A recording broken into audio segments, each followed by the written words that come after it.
Buenos días, compañeros del Magisterio del Atlántico. Les habla Alexis Angulo, directivo de la DEA y secretario de Asuntos Educativos y Pedagógicos del Atlántico.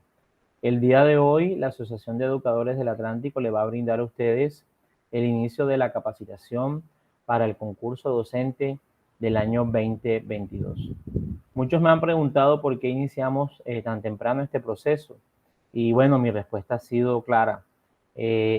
Tenemos 2 o 3 meses antes de que el gobierno, por medio del Ministerio de Educación y la Comisión Nacional de Servicio Civil, expide el cronograma para hacer inicialmente la evaluación y posterior a eso lo que es la recolección de lo que son los documentos, diplomas, y también pues hacerles la entrevista. Les he dicho que estamos con el tiempo y debemos prepararnos desde ya. Los invito a que nos acompañen en estas 6 sesiones de trabajo que son enriquecedoras y que son altamente calificadas frente a lo que el gobierno quiere de nosotros y más de aquellos que van a ingresar a la carrera docente. Pero antes de iniciar con este proceso, les voy a hacer una breve explicación de lo del concurso docente y del por qué se está dando en estos momentos. Primero que todo es comentarles que FECODE Nacional, con todos los paros que ha venido haciendo desde el año 2019, 2020, 2021, ha estado haciendo presión, ejerciendo presión, ya que el gobierno no solamente no ha cumplido los acuerdos, sino que los concursos los ha retrasado. Este concurso debió haber terminado el año anterior y no se dio. Pero los concursos docentes, señoras, compañeros, se dan porque FECODE ha hecho presión al gobierno, no porque el gobierno se haya inventado o haya tenido la bonita o la buena voluntad de hacerlo. No, compañeros.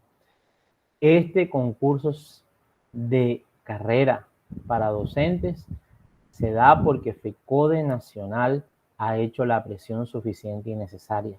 El gobierno, en vista de que no ha podido cumplir con los acuerdos que ha hecho, listo, entonces vamos a expedir el decreto de convocatoria para que FECODE Nacional espere un poco. Eso es lo que ha hecho, señores, a fecha de noviembre del año 2021. Ha expedido los decretos para que tengamos las convocatorias de concurso y ustedes puedan, Dios mediante, ingresar a la carrera docente. Quiero hacer esta aclaración porque a veces las personas creen que es el Ministerio de Educación en su buena voluntad y no es así. Esto es un esfuerzo de todas las filiales del país, es un esfuerzo de ADEA, es un esfuerzo de FECODE, con todos los paros que estamos haciendo, con las movilizaciones, el hecho de quejarnos ante el ministerio también por los servicios educativos, por la falta de garantías que tenemos nosotros en las escuelas. Toda esta presión ha ejercido que el gobierno no cumple los acuerdos, repito, pero sí nos da el concurso docente. Entonces, compañeros, vamos a aprovechar esta situación ya próximamente para el año 2020, después del concurso. Desde la Secretaría de Asuntos Pedagógicos también vamos a trabajar con los compañeros del grupo de los 8.000, esperando que el gobierno también haga la expedición del decreto para lo que es el curso nivelatorio y que esos 8.000 compañeros puedan ascender. Y después de eso me comprometo con ustedes desde la Asociación de Educadores del Atlántico, desde mi secretaría, a poder hacer con ustedes un proceso de estudio, de trabajo consciente para cuando vengan las convocatorias de ascenso. Independientemente del instrumento que se vaya a utilizar para este ascenso, nosotros desde el sindicato de ADEA lo vamos a hacer. Y quiero que les quede claro, compañeros, que el único que defiende sus derechos, tanto laborales, pedagógicos, administrativos, se llama la Asociación de Educadores del Atlántico. No vaya a pensar que una fundación o que una ONG o con una institución o que una universidad. No, compañeros. Solamente los sindicatos filiales a FECODE son aquellos que siempre están velando por sus derechos. Acérquese al sindicato, afíliese y siempre tenga la certeza de que nosotros estamos trabajando por ustedes. Siempre. Se despide de ustedes Alexis Angulo, directivo de ADEA, docente del 1278, al igual que muchos compañeros, y siempre pensando en salir adelante en todos estos procesos. Bienvenidos nuevamente a este curso de capacitación y espero de corazón que sea de provecho para todos y cada uno de ustedes. Feliz mañana, feliz fin de semana. Bienvenido nuevamente a la formación dictada por la DEA, en el cual prácticamente estaremos trabajando en el día de hoy la parte de actitud numérica. Sabemos que anteriormente estuve hablando con relación a la prueba en forma general y el proceso de evaluación que iban a tener con relación para poder vincularse a carrera docente. Con ustedes, el licenciado Orlando Cañizares Jaramillo, especialista en estudios pedagógicos y magíster en educación. Estará trabajando con ustedes en esta prueba de actitud numérica. ¿Qué vamos a estar haciendo durante este tiempo? Vamos a estar trabajando todo lo relacionado a lo que es la prueba de actitud numérica, cuáles son los conceptos fundamentales o conocimientos básicos que estaremos trabajando para la prueba. Hoy estaremos trabajando ciertos conceptos y conocimientos, trabajando preguntas de selección múltiples con única respuesta, ya que esta prueba se lleva a esto. Voy a hacer una pequeña presentación, voy a hacer la presentación del material a trabajar. Voy a compartir con ustedes ese material para trabajar prácticamente la prueba de actitud numérica. Hoy estaremos viendo una parte y la próxima encuentro estaremos viendo otros más. Vamos a presentar.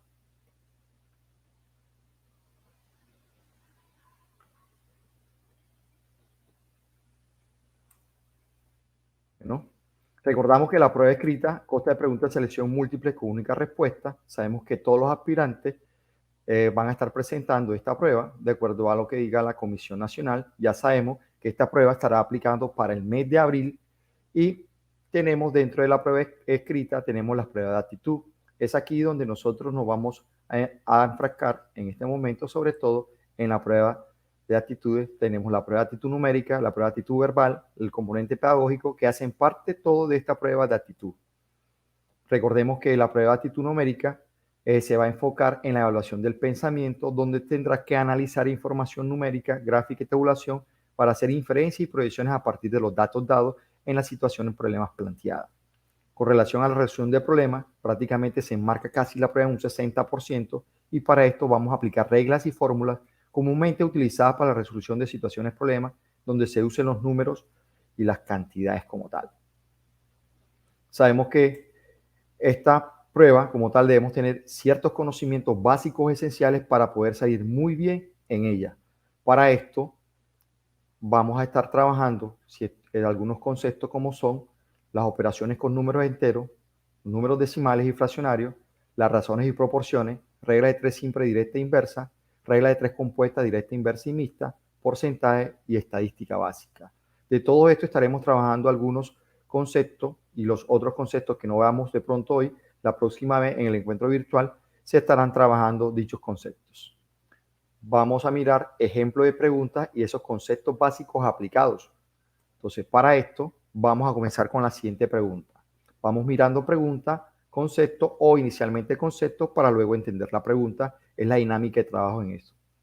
La primera pregunta nos dice, una ardilla que se encuentra en el punto A de un árbol sube 50 centímetros, luego baja 70 centímetros, sube 80 centímetros, baja 45 centímetros y por último baja 12 centímetros más con respecto al punto A se encuentra a 3 centímetros abajo, B 3 centímetros arriba, C 13 centímetros abajo o D 13 centímetros arriba. Como les digo, cada prueba tiene que evaluarte algún conocimiento con relación al manejo de los números. En este caso, nos damos cuenta que esta pregunta va enmarcada a lo que tiene que ver con los números enteros. Recordemos que los números enteros son aquellos números en el cual se pueden representar en parte exactamente entera y en el cual siempre están relacionados con un punto de referencia. Dentro de la historia podemos ver algunos puntos de referencia como antes de Cristo, después de Cristo. Antes de Cristo se considera como un conteo negativo y después de Cristo un conteo positivo. Con relación también a nuestro contexto, se habla sobre alturas, se habla con relación a el nivel del mar hacia arriba, es decir, cuando ascendemos por el nivel del mar se toma como valores positivos y cuando descendemos por debajo del nivel del mar se toman como valores negativos. Entonces nos damos cuenta que siempre va a haber un punto de referencia. Los números enteros tienen como referencia el cero. Se dice que si el número entero se encuentra a la derecha de él o por encima de él, si lo ubicamos en un plano cartesiano, podemos decir que esos son valores positivos. Y si a partir del punto de referencia, es decir, el 0, hacia el lado izquierdo, se toma valores negativos, pero igual también se toma valores negativos si lo ubicamos en el plano cartesiano, es decir, hacia abajo, valores negativos. Entonces, en esta situación veo que hay unos conceptos que sube y baja. La palabra sube me indica que es un valor positivo, la palabra baja es un valor negativo. Sube positivo, baja negativo. Entonces, en este sentido, podemos trabajar de la siguiente manera. Por ejemplo, tomo la relación, cuando sube es un valor positivo, cuando baja es un valor negativo. Se dice que dos números cuando se suman, sean positivos o sean negativos, el resultado va a ser del mismo signo. Es decir, si sumo positivo, el resultado es positivo. Si sumo negativo, el resultado es negativo. Es decir, baja menos 10, baja 5 metros, estamos hablando menos 10 menos 5 daría el resultado menos 15, porque viene en el mismo valor numérico, es decir, los valores son negativos. Si miramos con relación a cuando son de diferentes signos, es decir, positivo y negativo, lo que se hace es una recta o diferencia. Entre el mayor valor numérico se le va a restar el menor valor numérico y el resultado se le colocará el signo del valor mayor numérico. En esta situación podemos ver que a 50, que es el que sube, pero bajo 70 me doy cuenta que en este caso me da menos 20, porque a 70 le quito 50, me da 20 y el mayor valor numérico es menos 70. Entonces me daría menos 20. Ahora lo dice sube 80 centímetros, entonces significa que a menos 20 le sumamos 80. En este caso el valor mayor numérico es 80, le resto 20, me daría 60. Como el mayor valor numérico es positivo, me da 60. Ahora luego dice que baja 45 centímetros. Como baja 45 centímetros, a 60 le voy a restar 45. En este caso nos da 15. Y por último dice que baja 12 centímetros. Entonces a 15 le resto 12. En este caso me da 3. Si me da positivo, significa que está arriba. Si me da negativo, significa que la ardilla está abajo. En esta situación nos damos cuenta que el valor es de positivo. Entonces la opción correcta tiene que ser hacia arriba, 3 centímetros arriba del punto de referencia A. Se encuentra la ardilla. Bien. Se puede trabajar de la siguiente manera. Puedo organizar todos los que suben, todos los que bajan, luego los sumo y luego al final tengo en cuenta sube y baja. Entonces decir el signo más, el signo menos. Al final los rectos, en este caso porque son de signos diferentes. Entonces a 130 le resto 127, me da 3 y el mayor valor numérico es 130. Entonces en este caso sería más 3, indicándome que va hacia arriba. Bien, siguiente pregunta. Dice, la suma de dos números es 28. Si el número mayor es 3 veces el número menor es. En estas situaciones, si me tocaría a mí resolverlo como docente de matemáticas, yo tendría que plantear una ecuación simple, una ecuación lineal simple en esta situación. Pero en este caso, como sabemos que hay veces los docentes que presentan la prueba no tienen el conocimiento y lo que quieren evaluar es el pensamiento, entonces vamos a trabajar la parte deductiva y la parte inductiva dentro de los problemas que se me plantean. Recordemos que existe el método inductivo en la parte científica. Dice que es aquel que se obtiene conclusiones generales a partir de premisas particulares. Y el método deductivo es aquel método científico que obtiene conclusiones particulares a partir de informaciones generales. Es decir, en este caso, de la situación general que me plantean, vamos a particularizar. Es decir, quiero saber cuál es el número menor. Entonces, a partir de esto vamos a tener que implementar el método deductivo o más prácticamente el pensamiento deductivo. Es decir, partimos de las opciones para obtener la opción correcta. En este caso resalto la importancia de saber que la relación que existe, que el número mayor es 3 veces el menor, más el menor me tiene que dar 28. En este caso yo parto de las opciones y tengo en cuenta que el número mayor es 3 veces el menor.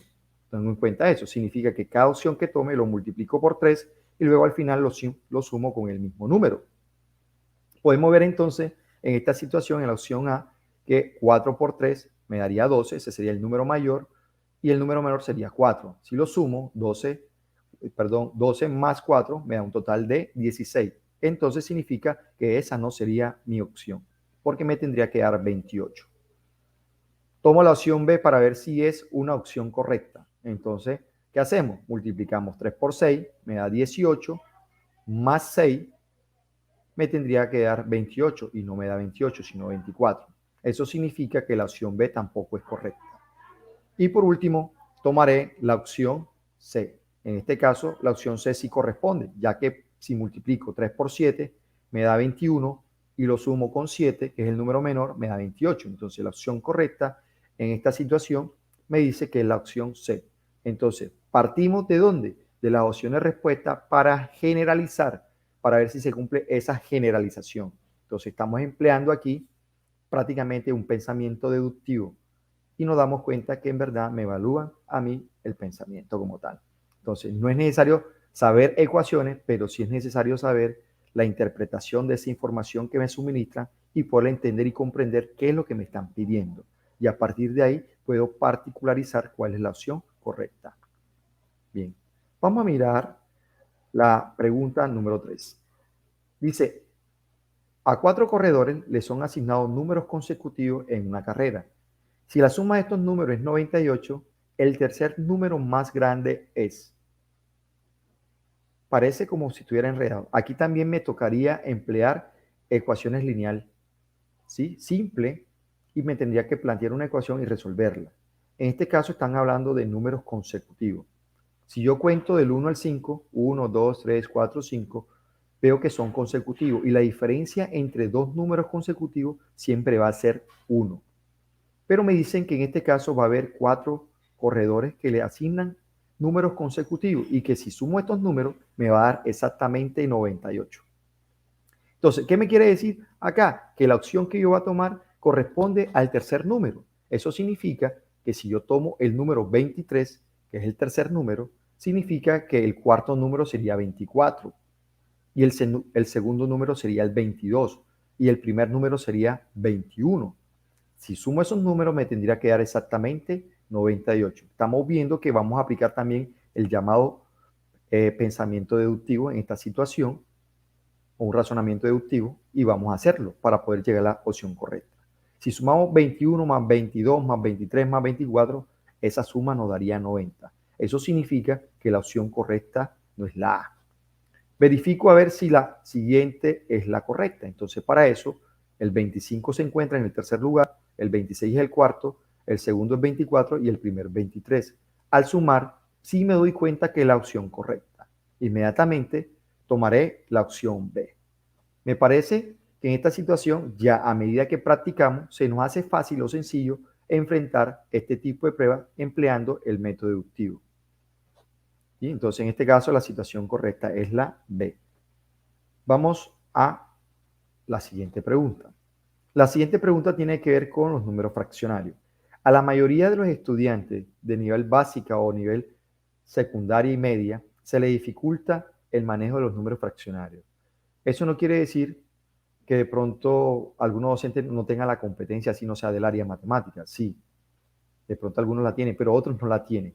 Entonces es necesario, fundamental, recordar un poco más sobre esto para poder enfrentar estas preguntas cuando se refieren a fraccionarios y sobre todo cuando son empleados así como un estilo de ecuaciones. Entonces, para esto vamos a recordar que es una fracción o un número fraccionario. Se dice que un número fraccionario es la expresión de una cantidad dividida entre otra cantidad. Es decir, que representa un cociente o una división no efectuada de números enteros. Por razones históricas, también las fracciones reciben el nombre de fracción común, fracción vulgar o fracción decimal. Las fracciones comunes se componen de un numerador, denominador y una línea divisora entre ambos, que se puede colocar como una barra horizontal o una barra oblicua. Una fracción comúnmente se identifica a línea de división B, es decir, A sobre B. El denominador B, que es el que se encuentra debajo, expresa la cantidad de partes iguales que representa la unidad, es decir, en cuántas partes se ha dividido un objeto o una unidad o un cuerpo como tal tomado. Y el numerador A es el que se encuentra en la parte superior de la fracción, indica cuántas partes voy a tomar del total presente. Es decir, si miramos nosotros el ejemplo que está aquí de forma gráfica, tengo 3/4, eso significa que la unidad se divide en 4 partes y de las 4 partes se tomarán exactamente 3. Es decir, 3/4 podemos verlo de forma gráfica en la parte azul. Tenemos varios tipos de fracciones. Tenemos las fracciones propias, las impropias o también conocidas como números mixtos. Se dice que una fracción es propia cuando el numerador es menor que el denominador. Tanto numerador como denominador son positivos y estos se pueden prácticamente representar en menos de una unidad o un objeto. Por ejemplo, tenemos 3/4, 5/8, 9/12, 15/23. Si miramos, todos los numeradores son menores que el denominador. A contrario de la fracción impropia, las fracciones impropias son aquellas donde el numerador es mayor que el denominador. Por ejemplo, 5/3, 12/7, 9/4. Todas esas fracciones mencionadas ahorita se tienen que representar en más de una unidad. Algunas pueden llegar a ser 2, 3, 4, dependiendo de ese número. Se dice que todas las fracciones impropias se puede convertir en un número mixto. Un número mixto es prácticamente la misma fracción impropia, pero donde se tiene en cuenta que se forma a través de una parte entera y una fracción propia. Se dice que se puede representar los números mixtos en cantidades o unidades de medida como el peso, el tiempo, volumen o capacidades.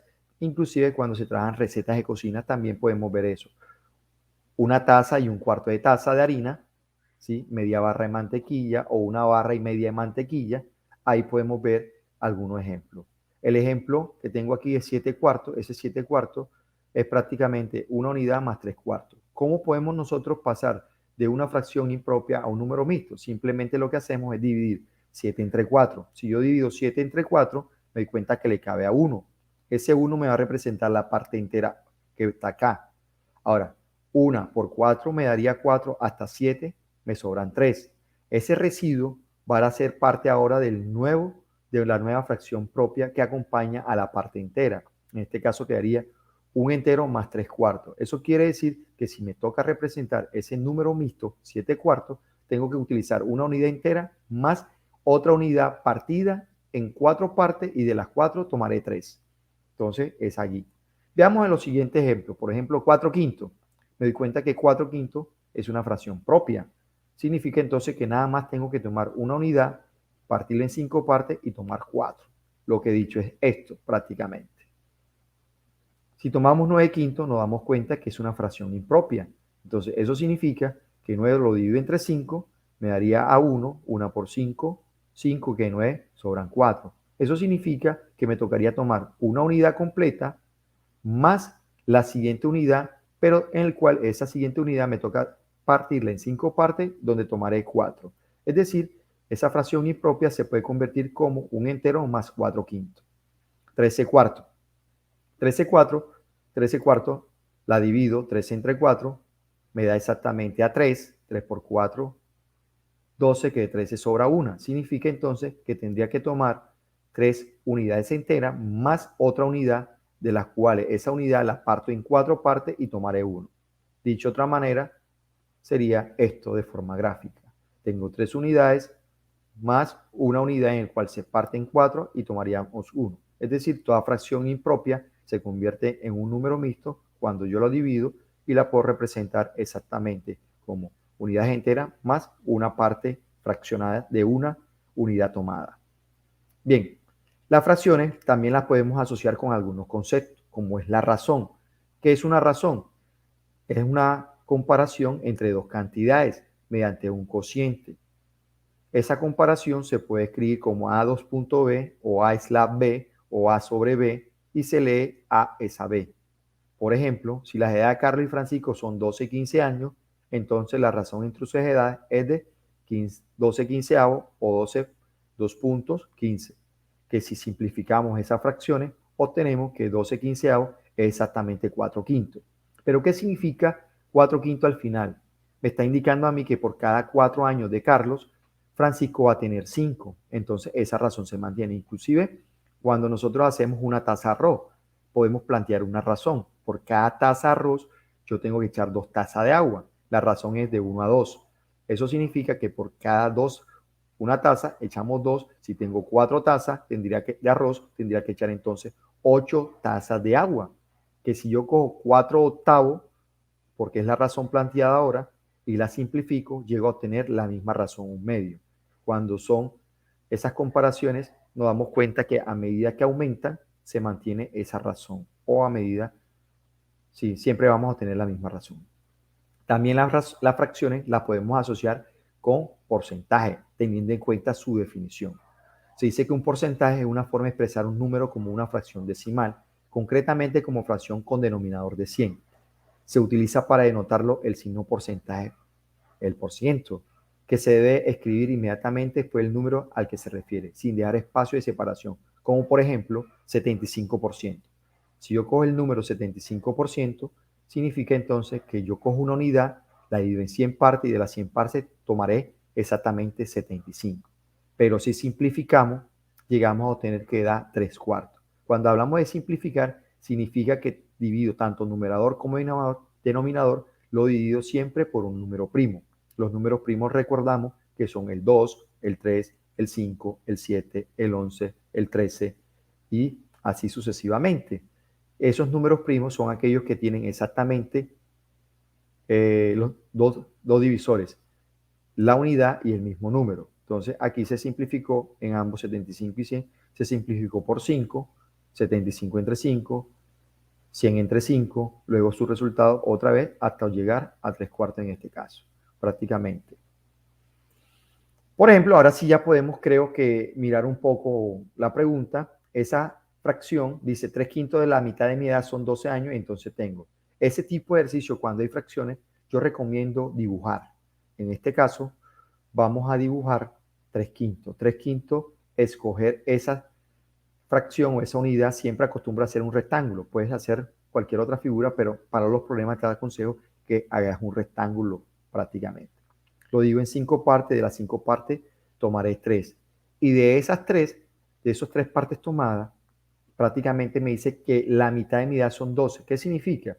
Que yo tengo que coger ahora y a partir de los 3/5, pero en este caso voy a trazar una línea totalmente horizontal y me doy cuenta que al dividirla y esa parte nada más, los 3/5, la puedo alargar hasta el final. Yo tengo partes iguales. En este caso, cada parte es un décimo. Si tomo cada parte tomada aquí o graficada, es un décimo.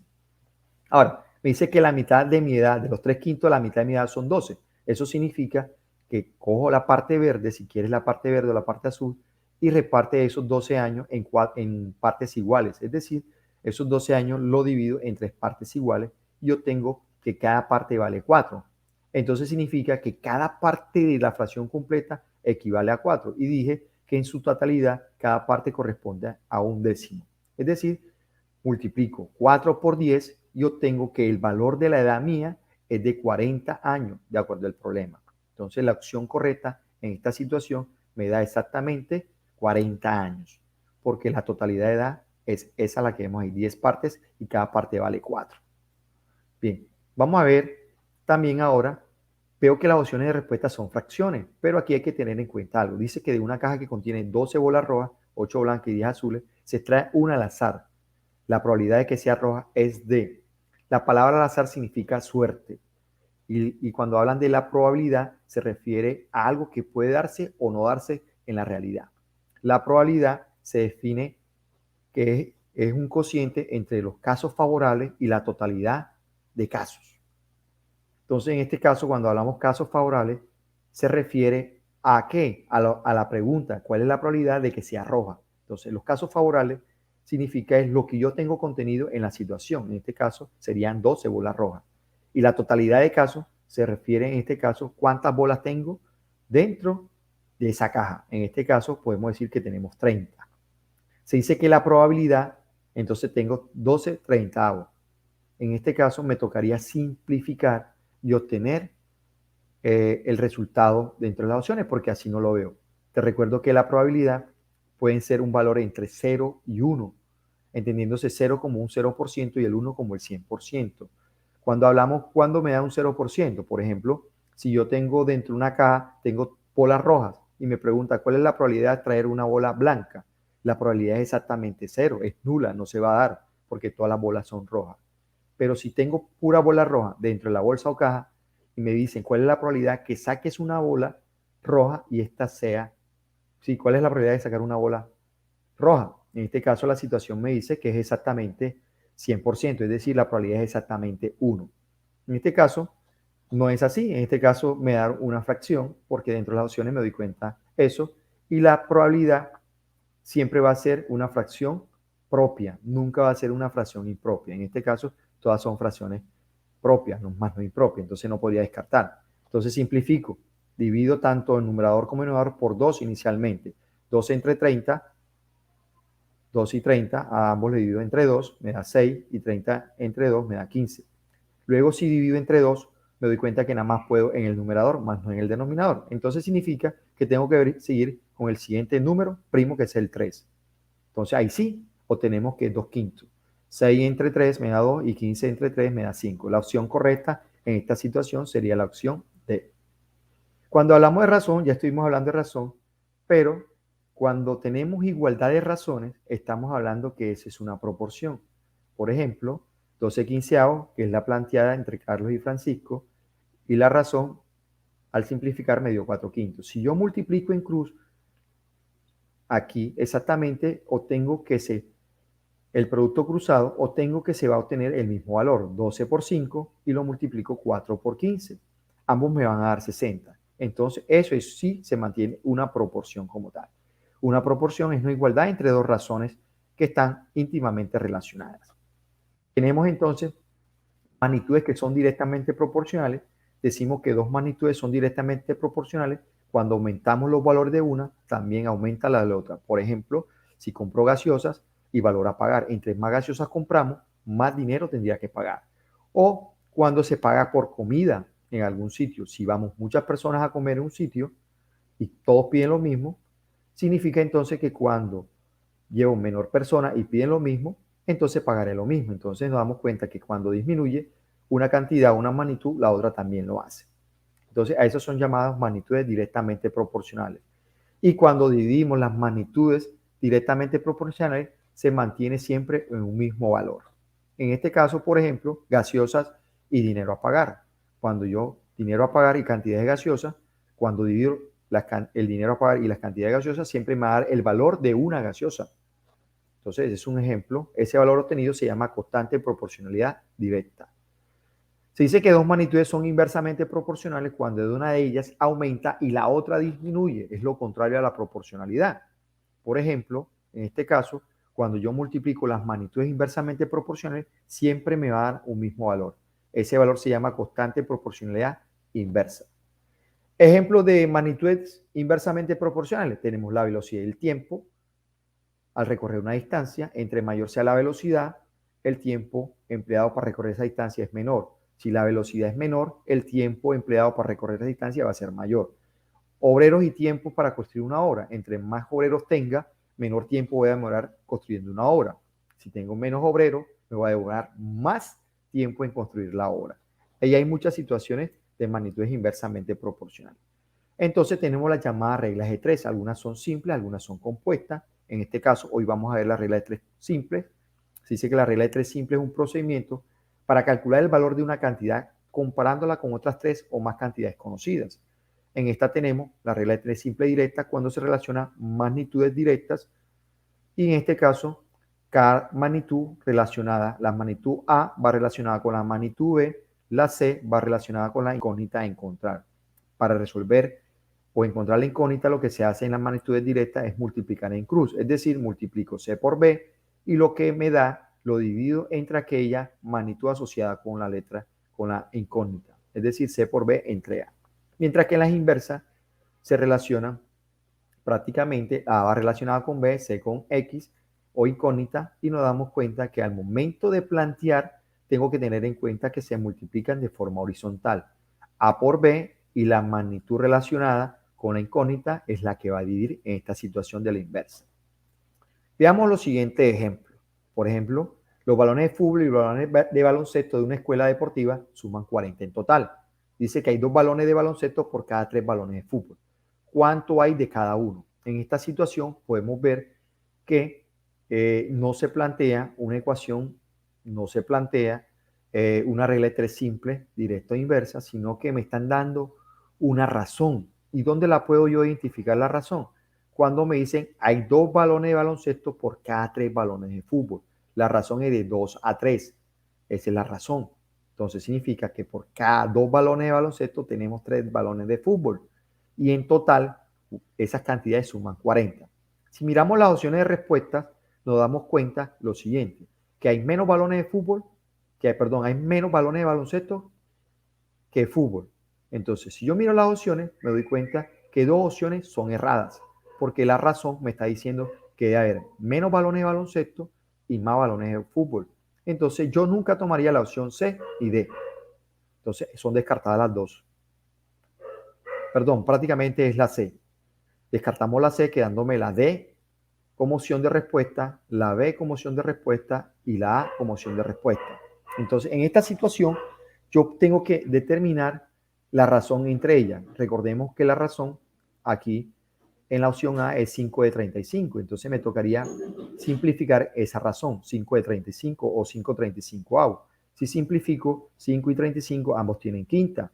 5, la quinta de 5 es 1, la quinta de 35 es 7. Entonces, la razón tendría que ser 2/3. Y aquí en esta opción me da un séptimo. Voy a mirar la opción B, 16/24. Entonces, la razón es 16/24. Simplifico, la mitad de 16 es 8, la mitad de 24 es 12. Ahora, 8/12 me queda. A 8 le saco la mitad, es 4. A 12 le saco la mitad, es 6. Ahora, 4/6 me queda. A 4 le saco la mitad, es 2. Y a 6 le saco la mitad, es 3. Me da 2/3. Entonces me doy cuenta que la opción correcta es la B. Entonces no miro la opción D porque ya encontré la opción correcta. ¿Por qué C? Porque corresponde a ¿qué? A las cantidades de balones. Inclusive, sí, la D la podríamos descartar porque aquí me tendría que sumar 40 y me está sumando 200. Entonces también era descartable al tomar la opción C y D, como lo había dicho al comienzo. Se me chispoteó. Bien, vamos a mirar la pregunta siguiente, la número 7. 4 pintores de brocha gorda pintan una casa en 6 días.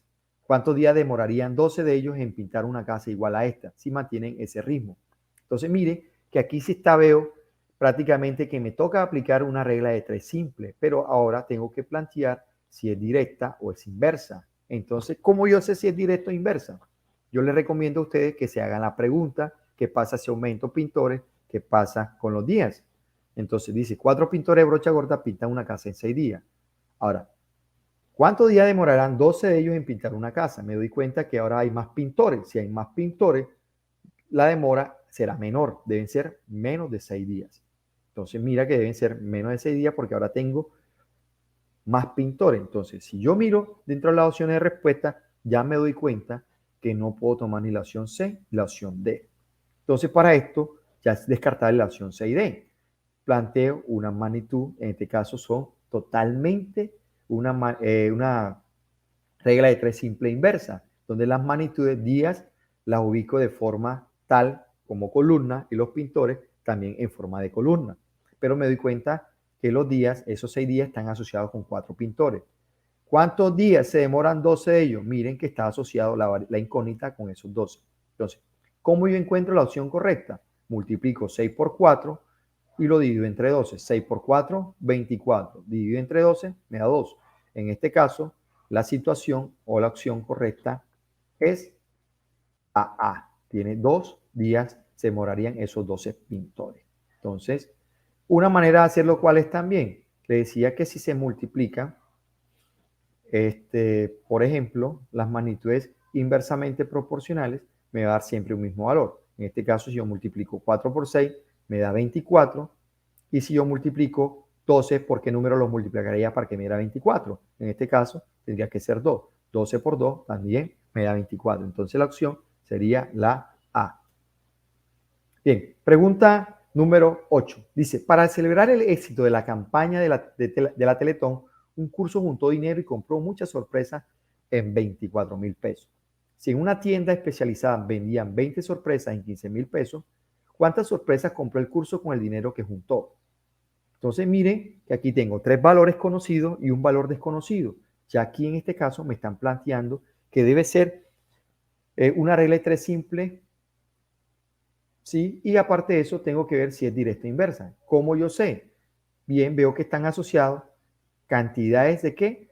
De sorpresa con dinero. Eso significa, entre más sorpresas yo compre, más dinero tendría que pagar. Entonces me doy cuenta de esa manera que son magnitudes directamente proporcionales y la regla de 3 simple que voy a implementar debe ser directa.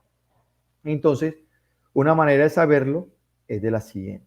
Entonces, ubicamos las magnitudes, la sorpresa, 20 sorpresas, están relacionadas con 15,000 pesos. ¿Cuánta sorpresa, que es la incógnita, está relacionada con 24,000? En este caso, para determinar el valor, lo que hacemos es multiplicar en cruz. Valores que multiplico 20 por 24,000 y luego lo divido entre 15,000. Luego, eso es lo que he planteado. Yo podría que simplificar los pares de cero o los triples ceros de 24,000 y 15,000 para luego entrar a simplificar. Tú puedes multiplicar 20 por 24 y luego lo puedes dividir, pero te aconsejo que simplifiques. Simplificar significa numerador con denominador, nunca numerador, numerador o denominador, denominador, no. Numerador con denominador. En esta situación, yo simplifico, ambos le saco quinta, a 20 y a 15, obtengo 4 y 3. Luego yo puedo simplificar ese 3 con 24, 24 entre 3 me da 8 y abajo me queda 1. Entonces la respuesta al final es 4 por 8 y 4 por 8 me da 32, sería la sorpresa. En esta situación obtengo la opción correcta, es la A. Iremos aquí, pregunta número 9. Dice, un barco tiene provisiones para 20 días y 45 tripulantes, pero al emprender el viaje se quedan en tierra 9 marineros. ¿Para cuántos días llegaron los víveres o los alimentos, alcanzará o esas provisiones? Entonces nos damos cuenta que tengo 3 valores conocidos dentro de lo que me plantean. Veo que me están haciendo una pregunta de una incógnita en el cual debo que determinar los días en el cual demora esos alimentos. Entonces, recordemos, entre más tripulantes tenga, menos días durará la comida. Entre menos tripulantes tenga, más días durará la comida. Nos damos cuenta que en esta situación es una regla de 3 simple, en este caso son magnitudes inversas, entonces me toca plantear una regla de 3 simple e inversa, donde se plantean días y tripulantes. 20 días de víveres alcanza para 45 tripulantes, o 45 tripulantes, el alimento le alcanza para 20 días. Ahora, dice que se quedaron 9 marineros. Si se quedaron 9 marineros, ahora tengo 36. ¿Por qué? Porque al 45 le restamos 9, me da exactamente 36. Ahora me doy cuenta que tengo que multiplicar 20 por 45 y luego lo divido entre 36. Se puede simplificar a 20 y a 36, ambos si tú quieres. También puedes mirar, en vez de hablar de números primos, también puedes mirar si tienen divisores en común.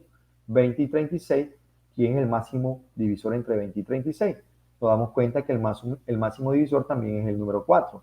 Le saco a 36, le saco la cuarta parte o lo divido entre 4 y a 20 le saco la división entre 4. Entonces en este caso me daría 5 y 9. Y luego ese 9 me doy cuenta que entre 9 y 45 al comparar, me doy cuenta que al 45 también lo divide en 9. Entonces al 9 y 45 ambos lo dividen y obtengo que es 45 entre 9 es 5 y 9 entre 9 me da 1. Al final tengo 5 por 5 entre 1. Me doy cuenta que esos alimentos o esos víveres alcanzan exactamente para 25 días nada más. Entonces, vemos que aumentaron los días porque disminuyeron los tripulantes. Entonces, hay maneras que tú puedes multiplicar 20 por 45, luego al final divides entre 36 y te va a dar la opción A. Si de pronto no entendiste la forma como se simplifica. Pero más adelante estaremos trabajando todavía esta parte de simplificación. Pregunta número 10 y última. Esta pregunta número 10 dice, en un estacionamiento hay 80 autos estacionados, si el color de ellos se reparte en 3 tipos. 30% son blancos, el 75% de los que quedan son verdes y el resto son rojos. ¿Cuántos autos son blancos y rojos? Entonces, recordemos que las porcentajes se puede escribir como una fracción. Simplemente toca multiplicar la nueva fracción, ese porcentaje, por la cantidad. Entonces, por ejemplo, a mí me piden que determine los autos blancos. Me dice que los autos blancos, el 30% de los autos que tengo son blancos. Entonces, en este caso, a 80 le saco el 30%. Nos damos cuenta que 30 lo multiplico por 80 y luego al final lo divido entre 100. Y nos damos cuenta, o la otra que se puede hacer es multiplica 8 por 3, te da 24 y los ceros que ves ahí, ya sabes que abajo hay un 100 dividiendo, entonces lo puedes simplificar y obtenemos el número 24. Ahora, es muy vital que aquí me están pidiendo que los autos que quedan, dicen que el 75% de los autos que quedan son verdes y el resto son rojos. Eso significa entonces que el 25% de los autos que quedan son rojos. Entonces para esto, a 56, ese 56 sale de restarle los 24 autos blancos, a 80, me queda 56. A ese 56 le saco el 25% y nos damos cuenta que me da 14. Multiplico 56 por 25 y luego lo divido entre 100. Recordemos que 25% se escribe como 25 sobre 100. Entonces puedes simplificar 55 con 100 o 25 con 100 y obtenemos que me da exactamente 14 al multiplicar esos dos. Entonces, inclusive 25 de 100 me da un cuarto y 56 entre 4 me da 14. Es una manera también fácil de simplificar para obtener un valor al momento de esa multiplicación de expresiones con porcentaje. Te recuerdo, 25 de 100 al simplificar me da un cuarto, es un cuarto, se multiplica con 56, 56 por 1, 56 entre 4 me da 14. Entonces, hemos llegado a decir que entonces que los autos blanco y rojo son un total de 38. Sumo 24 y 14, me da exactamente 38. Entonces, hemos llegado al final de este video. Hemos abarcado 10 preguntas donde utilizamos algunos conceptos y recordamos conceptos. Simplemente le aconsejo que le toca practicar un poco más en casa y en cada situación que quieras, puedes hacerlo en línea, puedes conseguir material, puedes mirar la información que te brindamos a través de estos videos. Te recuerdo que nada más depende de ti, que te toca practicar, te toca ejercitarte, te toca recordar conceptos, te toca recordar saber dividir, saber sumar, restar, multiplicar, saber sacar porcentajes, reglas de tres simples, el manejo de las fracciones, el manejo de números decimales, el manejo estadístico. Hoy de pronto no manejamos estadística como son gráficos o frecuencias, conceptos básicos que se manejan en la estadística, pero para el próximo video estaremos viendo ese tipo de conceptos que hoy no abarcamos.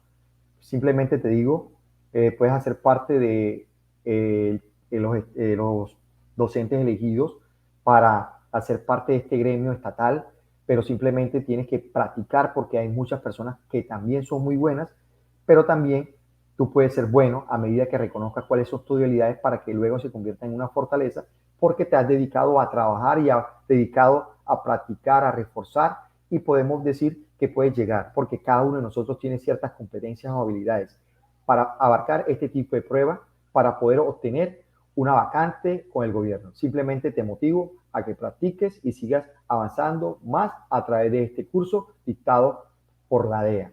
Simplemente un servidor más de ustedes. Recuerda, soy Orlando Cañizares, que la próxima vez estaremos trabajando nuevamente otro video de matemáticas. Dios me lo bendiga a todos y que prácticamente se haga realidad su sueño y hagan parte de este grupo excelente que es el gobierno estatal o docentes estatales. Bienvenidos y simplemente los bendigo en el nombre de Dios y vamos para adelante. Bendiciones a todos.